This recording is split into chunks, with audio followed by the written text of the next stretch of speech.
Olá, meu amigo, minha amiga, seja mais uma vez bem-vindos aqui ao nosso canal. Quando você ganha um processo, de aposentadoria por invalidez na justiça, como é que funciona tudo isso? Primeiro de tudo, para conseguir a aposentadoria por invalidez, tanto no INSS como na justiça, você tem que preencher alguns requisitos, tá? Primeiro é ter a carência mínima de 12 meses, quer dizer, você ter pago as 12 contribuições para que você tenha a qualidade de segurado, tá? Estar contribuindo para o INSS, no momento em que a doença incapacita você, tá? Ou estar no período de graça, ou então receber algum benefício, exceto auxílio acidente. Por quê? Porque o auxílio acidente ele não acumula com aposentadorias. Quando você muda para a aposentadoria, o auxílio acidente ele é cessado para começar a receber a aposentadoria, tá? E estar incapaz de forma total e permanente para a sua função ou para qualquer outro tipo de função. A aposentadoria por invalidez, depois da reforma da Previdência, ela começou a ser chamada como aposentadoria, por incapacidade permanente. É um benefício concedido, tá? Para segurados que sofrem algum acidente, que incapacitem, e não tem cura, tá? Que impossibilite totalmente, para o trabalho ou atividade laborativa que garanta a sua subsistência para a sua família. O INSS, vamos deixar bem claro, ele não paga indenização para quem aposenta por invalidez, tá?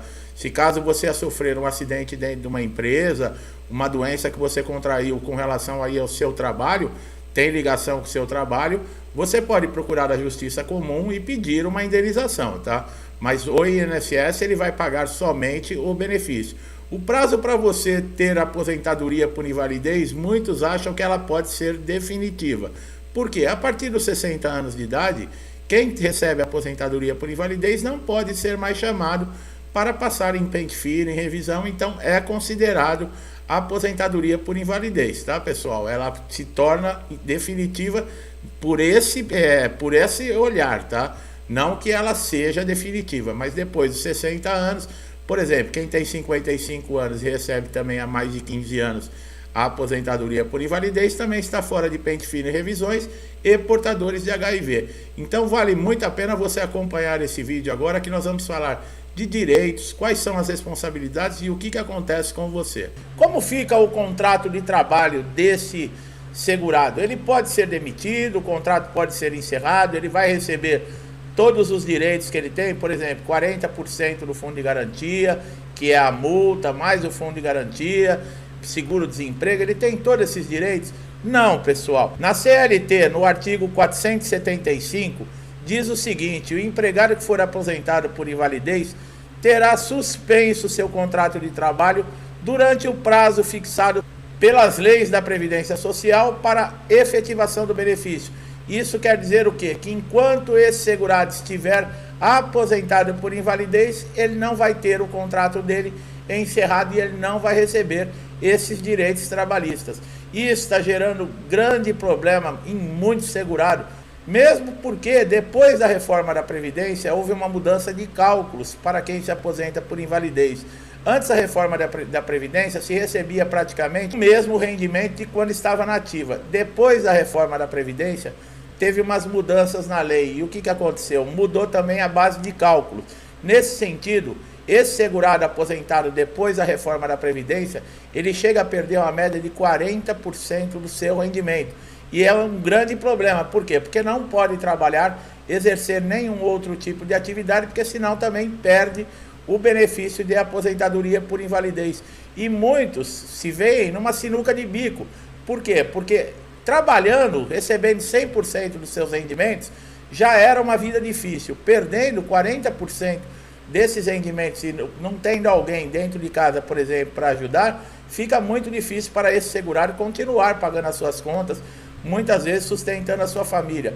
É uma situação muito delicada. E o que tem acontecido? Muitos segurados estão pedindo alta por conta própria, pedindo para encerrar o benefício, dizendo que já estão recuperados, que é muitas vezes uma mentira, tá? É que a pessoa está sentindo realmente a falta daquele dinheiro, desses 40%, para retornar ao mercado de trabalho e voltar à ativa. Agora, aquele segurado que teve um acidente dentro de uma empresa e contraiu uma doença devido à sua função, esse não tem perda, tá, pessoal?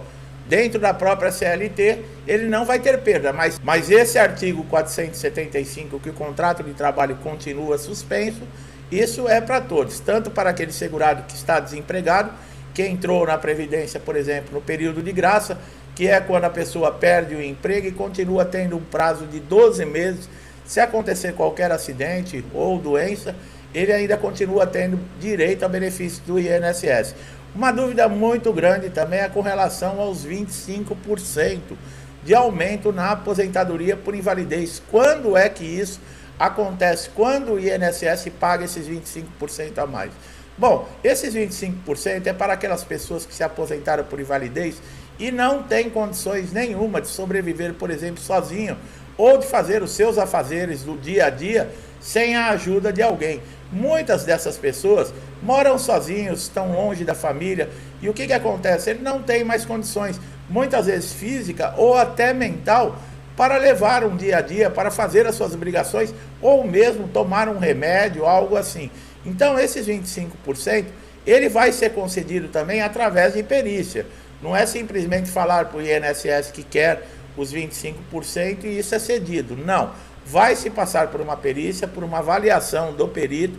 Se for constatado que realmente esse segurado ele não tem condições mais de viver sem o auxílio, sem a ajuda de alguém, esses 25% vão servir para ser contratado um cuidador para esse segurado, tá? É dessa maneira que é concedido esse acréscimo na aposentadoria por invalidez. Então, meu amigo e minha amiga, vocês veem que são informações importantíssimas, tá? Muitas delas são dúvidas que vêm aqui no canal, as pessoas colocam nos comentários e nós estamos aproveitando para responder. Uma dúvida muito cruel com relação a pente fino, né? Nós estamos vivendo aí uma fase de pente fino, agora em 2023, não sabemos ainda a data, não tem uma programação de quando vai começar ou se vai ter o pente fino, mas é uma coisa sempre preocupante, tá? Principalmente para quem recebe os benefícios de incapacidade, que é o auxílio doença, aposentadoria por invalidez e o auxílio acidente. Muitas pessoas perguntam, a aposentadoria por invalidez pode passar pelo pente fino? Sim, pode. Tem uma exceção nesse caso, tá? Da aposentadoria por invalidez. Aqueles que já têm mais de 60 anos. Quem completou 55 anos de idade recebe o benefício há mais de 15 anos. Os portadores de HIV, esses estão fora de pente fino e revisão. O restante, eu recebo aposentadoria há 1 ano, há 2 anos, há 5 anos, está dentro do pente fino, tá? Somente aposentados com mais de 60 anos, 55 anos recebendo 15 anos o benefício, ou portadores do HIV. Isso está dentro da lei, no artigo 43 da lei 8.213/91, tá? Muitos segurados também, aposentados por invalidez, estão sendo encaminhados, como nós falamos, para a reabilitação profissional. Pode, o INSS pode sim. Por quê? Para ver se ainda existe a incapacidade que gerou o benefício, ou mesmo se há a possibilidade de recuperar esse segurado para uma outra atividade no mercado de trabalho. Então, o que acontece? Você pode ser encaminhado para a reabilitação, tanto pelo INSS como também via judicial. Isso mesmo, a Justiça está encaminhando aposentados por invalidez para a reabilitação profissional. E muitos aposentados por invalidez já estão há anos fora do mercado de trabalho. O pior de tudo isso é que se você passa pela reabilitação profissional e acontece, por exemplo, deles acharem que você está apto a retornar ao mercado de trabalho, te dão um certificado e mandam você retornar ao mercado de trabalho. Como você vai justificar todos esses anos de afastamento do INSS? A concorrência hoje que existe no mercado, porque nós estamos vendo crescer demissões, nós estamos vendo empresas fechando. Como que vai ficar? Um jovem, por exemplo, que está chegando agora, que saiu de uma universidade com um diploma fresquinho, que está pronto para entrar no mercado de trabalho. Você que já está com uma certa idade, ficou um período afastado do INSS, que você vai ter que explicar porque você ficou todo esse período afastado. Que chance você tem de entrar no mercado de trabalho? Quer dizer, o INSS também tem que levar em consideração tudo isso. Vocês sabiam que dentro da aposentadoria por invalidez existe, por exemplo, para ser feita a reabilitação, a escolaridade conta muito. Segurado com baixa escolaridade, por exemplo, somente com um ensino fundamental, que é da primeira à quarta série, como que você vai reintegrar um segurado, uma pessoa nessas condições, que ficou afastado aí por anos ou ainda está lesionado, não está capacitado ainda, por exemplo, para retomar qualquer tipo de função, é uma coisa que tem que ser levada em consideração. A gente ouve tanto falar em direito humano, né? Direito disso e daquilo, mas isso não é levado em consideração. Eu sempre falo, as pessoas fazem leis aqui no Brasil, fazem projetos aqui no Brasil, muito bonito no papel, mas quando é para colocar em prática, nós vemos esses absurdos, tá? Quando se aposenta por invalidez, tem direito à indenização? Bom, os aposentados por invalidez que têm alguma deficiência ou determinado tipo de doença, eles podem pedir isenção ou redução de alguns impostos. O INSS não paga a indenização, tá, pessoal? Essa indenização pode ser solicitada por pessoas com deficiência física, visual, mental severa ou profunda, ou ainda autistas de forma direta ou pelo seu representante legal, que é aquela pessoa que tem que estar do lado porque não tem condições desse segurado, dessa pessoa, ela não tem consciência de si mesmo. Quem é aposentado por invalidez tem isenção do IPVA? Bom, para certas doenças ou deficiências, pode sim ser pedida a isenção ou a redução de alguns impostos, tá, pessoal? É possível, por exemplo, conseguir isenção do ICMS, do IPI, né? São impostos cobrados, por exemplo, na compra de um carro zero, a isenção do IPVA ou do imposto de renda. Vale a pena você correr atrás para saber mais dessas informações, tá? Qual é o prazo para a aposentadoria por invalidez se tornar definitiva? Bom, maiores de 60 anos, como nós falamos, né? Aqueles que já fizeram 55 anos, que recebem o benefício há mais de 15, e os portadores de HIV, como não são chamados mais, por exemplo, para revisões ou mesmo para pente fino, nós podemos considerar que é uma aposentadoria definitiva, tá?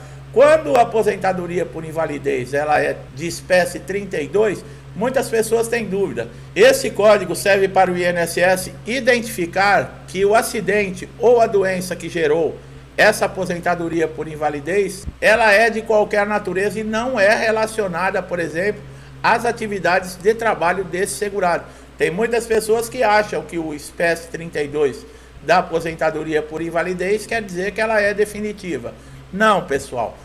É considerado definitivo somente para essas pessoas que eu falei. Tirando essas pessoas, não é. A vantagem é que, por exemplo, quem recebe uma aposentadoria por invalidez há mais de 5 anos, está recebendo há mais de 5 anos, ele pode ser chamado para uma perícia ou para uma revisão. Caso ele receba alta, por exemplo, o perito identifique que não existe mais a incapacidade e resolve dar alta para esse segurado. Ele não vai ter esse pagamento interrompido imediatamente. Por quê? Porque existe a mensalidade de recuperação para quem recebe a aposentadoria por invalidez há mais de 5 anos. Veja bem, para o auxílio-doença não existe isso. O auxílio-doença, caso haja uma cessação, você vai receber somente aqueles dias que você ficou com o benefício. Essa mensalidade de recuperação são 18 meses que esse segurado vai receber. Os 6 primeiros meses, o valor integral da aposentadoria por invalidez. Do 7º mês ao 12º mês, ele recebe a metade. E do 13º ao 18º, 25%.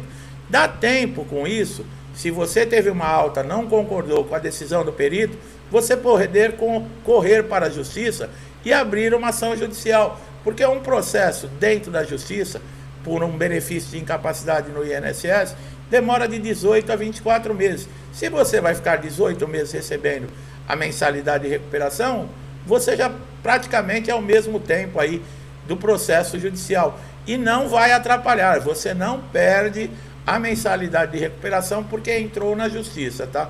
Mesmo você, por exemplo, de auxílio-doença, você tentou todos os recursos dentro do INSS, né? Requerimento, chegou na junta de recurso, você entra com um processo da junta de recurso que pode demorar até 2 anos para vir a resposta, mas não impede de você também entrar com ação junto com esse recurso do INSS, você ir na Justiça Federal e abrir um processo para garantir. Caso os dois sejam aprovados, você vai optar pelo melhor no caso, tá? Você vai ter direito a fazer essa opção. Então, para vocês verem que são informações que não são divulgadas, você não encontra em qualquer site, em qualquer página, as pessoas falando nisso. O INSS não tem interesse que sejam divulgadas essas informações, ou mesmo que todo segurado tenha conhecimento. Por quê? Quando você tem conhecimento, você sabe dos seus direitos, você sabe exigir aquilo que é seu. Máquina, tá? Administrativa, nesse caso do INSS. Fica muito mais fácil para eles alegarem qualquer motivo e você, por desconhecimento, acabar aceitando e indo embora para casa. Da mesma maneira que nós falamos, peritos andam desrespeitando segurados no momento da perícia. O segurado, ele está no INSS porque ele está incapacitado, ele está com um problema de saúde, não pode continuar trabalhando, ele precisa de um afastamento. E ele vai pedir esse direito que ele paga para ter, porque não é uma esmola, e ainda é xingado pelo perito. Nós não cansamos de falar, o perito, ele é um médico, independente dele estar no INSS ou não, existe uma ética médica. A partir do momento que ele feriu essa ética médica, você pode fazer uma queixa no Conselho Regional de Medicina. Se você tiver testemunha, ter como gravar, filmar, ou alguém presenciar uma ofensa pessoal, você pode entrar na Justiça Comum, processar esse perito por falta de ética médica, tá? E você pedir danos morais. Isso é possível, tá? Nós estávamos falando de indenização. Ah, mas o perito é funcionário do INSS. Ele é funcionário do INSS, mas ele é um médico, tá? E existe aí toda uma cartilha de recomendações entre médico e paciente. E quando você passa por uma perícia, independente de estar no INSS ou não, é um tratamento de médico e paciente, tá? Então fique sabendo dessas informações que ninguém vai te contar. Meu amigo e minha amiga que chegaram aqui a primeira vez no canal, eu espero que esse vídeo tenha sido esclarecedor, tenha tirado dúvidas, trazido conhecimento para você. Se gostou da maneira que nós fazemos o nosso trabalho, não deixe de dar um like aqui no vídeo, se inscrever no canal, ativar o sininho de notificação para você ser sempre beneficiado com os nossos novos conteúdos. Todos os dias colocamos vídeo e pode ser aquela informação que vai ajudar você a resolver aquele problema que já está dias, semanas, meses, lhe tirando sono, trazendo dor de cabeça. E a partir desse conhecimento que nós trazemos aqui, você vai ter um caminho a seguir que vai trazer bom resultado. Então você só tem a ganhar em hora de se inscrever e ativar o sininho de notificação. Você não vai pagar nada. Meu amigo, minha amiga que me acompanha há muito tempo, que estão sempre aqui comigo, me incentivando, interagindo com o canal, compartilhando as informações. Que Deus abençoe a sua casa, a sua vida com prosperidade, amor, saúde, harmonia e paz. Tudo que eu desejo para mim, eu desejo em dobro para todos vocês que estão me assistindo nesse momento. Eu deixo a vocês um forte abraço e até os próximos vídeos.